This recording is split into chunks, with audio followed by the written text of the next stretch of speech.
کہا جاتا ہے کہ 18 ذی الحج کو حضرت عثمان بن عفان کی وفات کا دن ہے، تو یہ تو وفات کا دن ہے اور شیعوں پہ تہمت بھی لگائی جاتی ہے کہ اسی مناسبت سے گویا شیعہ جو ہے وہ عید کا دن مناتے ہیں، تو اس میں کتنی حقیقت ہے؟ جی مجھے تعجب ہوتا ہے۔ اصل یہ ہے کہ تعصب ایک ایسی چیز ہے کہ جو انسان کے ایمان کو ختم کر دیتا ہے،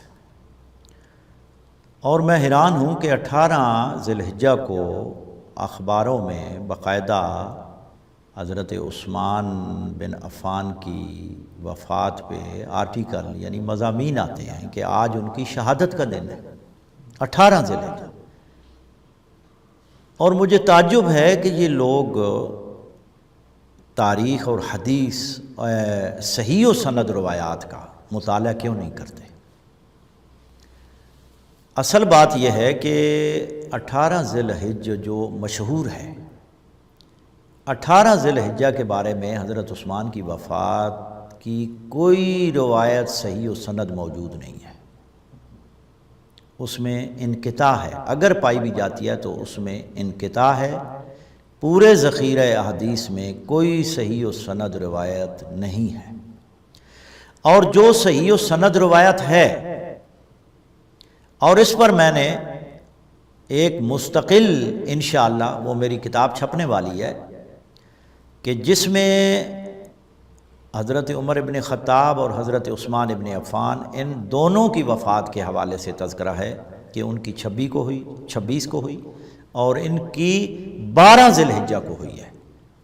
یہ دونوں میں صحیح و سند روایات، یعنی صحیح و سند روایات 8 روایات 8 طرق جو ہیں وہ میں نے حضرت عمر بن خطاب کے حوالے سے کہ ان کی وفات 26 کو ہوئی ہے، اور حضرت عثمان ابن عفان کی جو وفات ہے یہ 12 ذی الحجہ کو ہوئی ہے، جو بالکل سند متصل سند صحیح سند موجود ہے۔ یہ میں نے مستقل انشاءاللہ وہ کتاب چھپ جائے گی، اس میں سے یہ میں نے کچھ حوالہ جات بھی لکھے ہیں۔ یہ ایک تو روایت ہے پوری سند کے ساتھ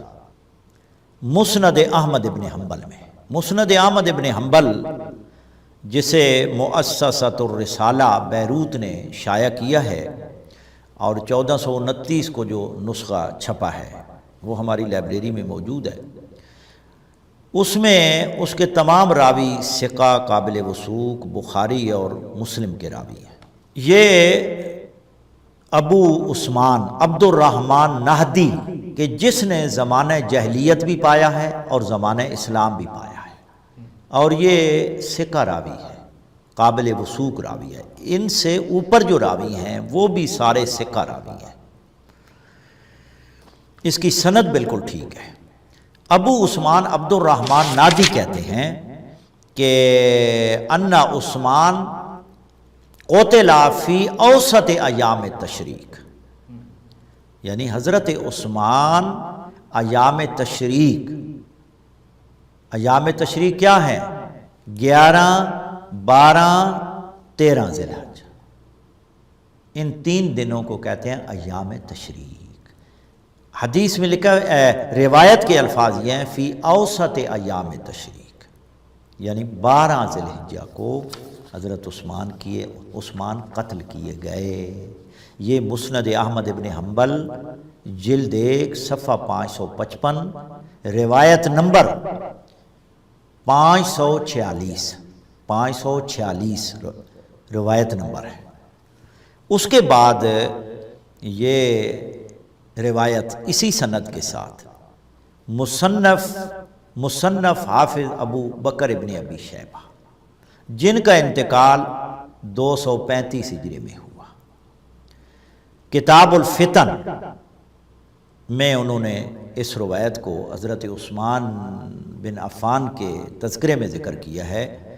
کہ ابو عثمان کہتے ہیں ان عثمان قتل فی اوسط ایام تشریق، لہذا یہ روایت ایک ہی متن ان کا ایک ہی ہے، تو لہٰذا یہ تکرار کی بنا پہ سب کتابوں سے سب کتابوں کے سے روایات پیش نہیں کی جا سکتی، کیونکہ متن سب کا ایک ہے، سند بھی ایک ہی ہے۔ یہی روایت معرفت الصحابہ ابو نعیم اصفہانی کی جلد نمبر 1 صفحہ نمبر 65 اور حدیث اور روایت نمبر 245 میں موجود ہے۔ اس کے بعد المعجم الکبیر طبرانی جلد 1 ہے، صفحہ 77 ہے اور روایت نمبر 100 ہے۔ جو میری لائبریری میں نسخہ ہے وہ موصل کا چھپا ہوا ہے، عراق کا۔ اور اسی طرح مجمع الزوائد علامہ ہیثمی کی کتاب جو 10 جلدوں میں قاہرہ سے، مکتبۃ القدسی قاہرہ سے چھپی ہے، میرے پاس قاہرہ کا نسخہ ہے، پہلا ایڈیشن ہے، اس کی جلد نمبر 7 ہے، صفحہ نمبر 232 233 اور یہی سند کے ساتھ علامہ ہیثمی نے اس میں لکھا ہے۔ اور روایت لکھنے کے بعد یہ کہ انا عثمان قتل فی اوسط ایام تشریق لکھنے کے بعد علامہ ہیثمی کہتے ہیں رواہ عبداللہ، یعنی عبداللہ کون ہے؟ امام احمد ابن حنبل کا بیٹا، یعنی مسند امام احمد والی روایت یہ علامہ ہیثمی نقل کرتے ہیں، اور اس کے ذیل میں اس کے نیچے لکھتے ہیں وَرِجَالُهُ رِجَالُ الصحیح، اس کے راوی یعنی سب بخاری کے راوی ہیں، یعنی اس کا سلسلہ سند بالکل ٹھیک ہے۔ اسی طرح حافظ ابن کثیر نے 37 جلدیں اس کتاب کی میری لائبریری میں موجود ہیں، جامع المسانید والسنن، اور اس کی جلد نمبر 17 ہے، صفحہ نمبر 248 ہے، روایت نمبر 194 ہے، دارالفکر بیروت کی چھپی ہوئی ہے، اس میں بھی یہ موجود ہے۔ اور کم از کم یعنی 8 کتابیں، بنیادی کتابیں جو ہیں ان کے میں نے حوالے لکھے ہیں۔ ایک کتاب المحن ہے،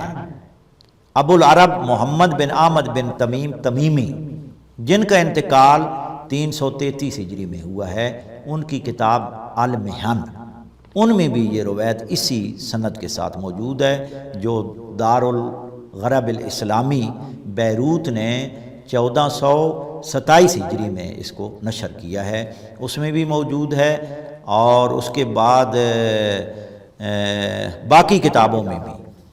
کتاب انصاب الاشراف علامہ بلازری میں بھی اسی سند کے ساتھ موجود ہے، اور دیگر کتابوں میں بھی صحیح سند کے ساتھ روایت یہ ہے کہ حضرت عثمان جو ہیں وہ ان کی جو وفات ہے وہ 12 ذی الحجہ کو ہے، 18 کو نہیں ہے، لیکن صرف تعصب کی بنا پہ اخباروں میں بھی مضمون شائع کیے جاتے ہیں تاکہ واقع غدیر کو مخفی رکھا جائے، چھپایا جائے، اور اس واقعہ کی اہمیت کو کم کیا جائے جو مسلمانوں کو زیب نہیں دیتا۔ اس کے بعد لفظ مولا پہ ہم نے تفصیلی گفتگو نہیں کی، میں نے اس پہ مستقل کتاب آئی ہے، النہج السوی فی معنی المولا والولی۔ یہ کتاب مفسر قرآن علامہ شیخ محسن علی نجفی مد ظلہ العالی کی ہے، اور اس کی تحقیق و تخریج اور اضافے اور اس پر حاشیہ بندہ حقیر نے لکھا ہے اور اس میں اضافے کیے ہیں۔ یہ عربی ادب کی، حدیث کی اور تمام یعنی ادبی اشعار میں جو مولا استعمال ہوا ہے، حدیث میں استعمال ہوا ہے، عرب کی کلام میں استعمال ہوا ہے، وہ کن معنوں میں استعمال ہوا ہے؟ مولا بمعنی اولا، مولا بمعنی سرپرست، مولا بمعنی حاکم۔ یہ اس کتاب میں ہم نے ثابت کیا ہے، اور یہ کتاب عربی میں ہے اور یہ کتاب شائع ہو چکی ہے۔ یہ کتاب آپ لیں اور اس کو پڑھیں۔ اس کے بعد وہاں جو مولا ہے وہ قرائن موجود ہیں کہ وہاں قرینہ پایا جاتا ہے، قرائن پائے جاتے ہیں، بہت سارے قرائن پائے جاتے ہیں کہ جو حدیث غدیر میں لفظ مولا آیا ہے وہ یقیناً بلا شک و شبہ اس کا معنی آقا اور سردار اور حاکم